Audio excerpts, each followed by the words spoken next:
வணக்கம் மக்களை. இன்னைக்கு நம்ம அயனார் துணை எபிசோட்ல என்ன ஆச்சுன்னு சொல்லி பாத்தீங்கன்னா, வானத்தையும் பாண்டியனும் பயங்கரமா சண்டை போட்டு இருந்த டைம்ல நம்ம சோழன் வந்தாருல்ல, வந்துட்டு நம்ம பாண்டியனையும் வானத்தையும் சேர்த்து வச்சிட்டாரு. இதுக்கப்புறமா இந்த மாதிரி எல்லாம் சண்டை பிடிக்க கூடாது, தங்கச்சி கிட்ட ப்ராப்பரா நடந்துக்கோ அப்படிங்கிற மாதிரி பாண்டியனுக்கு புத்தி பண்ணி சொல்லி 2 பேரும் இனிமே சண்டை பிடிச்சுக்காதீங்கன்னு சொல்லி அனுப்பிச்சு விட்டுட்டு அவன் சவாரிக்கு போற டைம்ல அவனுக்கு ஒரு போன் வருது. யாருன்னு சொல்லி பார்த்தா காயத்ரி இங்க இந்த இடத்துல நான் நிக்கிறேன், கொஞ்சம் வரீங்களான்னு சொல்லி கேட்க, நம்ம சோழன் வேலையை விட்டுட்டு அங்க போறோம். என்னன்னு சொல்லி பார்த்தா நம்ம காயத்ரி சோழன் கிட்ட என்ன எங்கேயாச்சும் வெளியே கூட்டிட்டு போங்கன்னு சொல்லி சொல்றான்.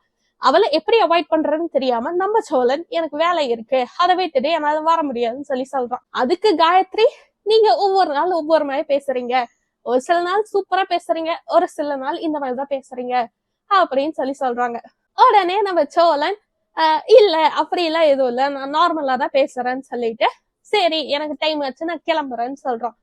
அப்போ நம்ம காயத்ரி, இன்னைக்கு என்ன நாள்னு தெரியுமா, என்னோட பர்த்டேன்னு சொல்லி சொல்றா. என்னது பர்த்டேவா, சரி ஹாப்பி பர்த்டேன்னு சொல்றான்.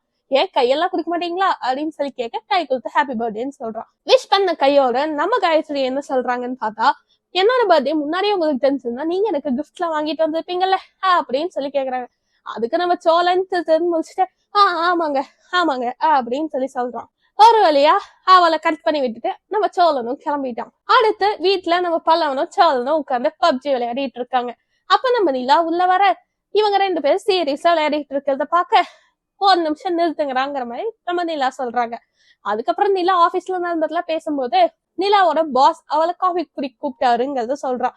அதுக்கு உடனே நம்ம சோழனுக்கு கோவம் வந்து, அவன் என்ன இப்படி வலிகிறான், இதெல்லாம் கரெக்டா அப்படிங்கிற மாதிரி கேக்குறான். அதுக்கு நம்ம நிலா, இதுக்கு போய் வலியறதுலாம் இல்ல, இது ப்ரொஃபஷனல், இந்த விஷயத்த பத்தி எல்லாம் உனக்கு எப்படி தெரியும் அப்படிங்கிற மாதிரி சொல்றாங்க. இத கேட்ட நம்ம சோழன் திடீர்னு ஒரு பிளான் பண்றான். முன்னாடி காயத்ரி ஈவினிங் பர்த்டே பார்ட்டி இருக்கு, அதுக்கு வாங்கன்னு சொல்லியிருப்பாங்க. அந்த பர்த்டே பார்ட்டி இப்ப சொல்லி நம்ம நிலாவையும் கடுப்பேற்றலாம்னு சொல்றான். நினைச்ச மாதிரியே நிலாவும் கடுப்பாக்குறாங்க. சரி ஓகே, எனக்கு பார்ட்டி இருப்பா, நான் கிளம்புறேன்னு சொல்லிட்டு ரெடியாக போயிட்டான். ரெடியாக டைம் கூட நிலாவை கடுப்பேற்ற மாதிரியே பண்ணிட்டு இருக்கான். ஒரு வழியா ரெடியாகி பார்ட்டிக்கும் போயிட்டான்.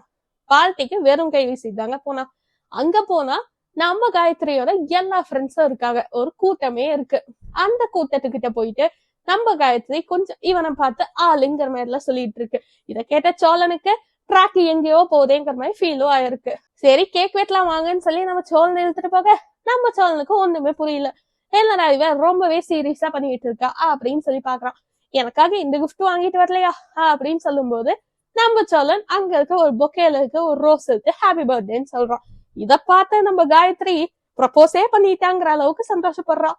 உடனே நம்ம காயத்ரியோட ஃப்ரெண்ட்ஸ் எல்லாரும் சேர்ந்து எவ்வளவு நல்ல கப்பிள்ஸ் அப்படிங்கிற மாதிரி பேசிக்கிறாங்க. இத கேட்ட சோழனுக்கு பயம் தான் ஜாஸ்தியாச்சு. ட்ராக் வேற பக்கம் போது, இதை எப்படி ஸ்டாப் பண்றதுன்னு தெரியலையேன்னு சொல்லி யோசிச்சுக்கிட்டே இருக்காங்க. மிச்சத்தை நாளைக்கு பார்க்கலாம்.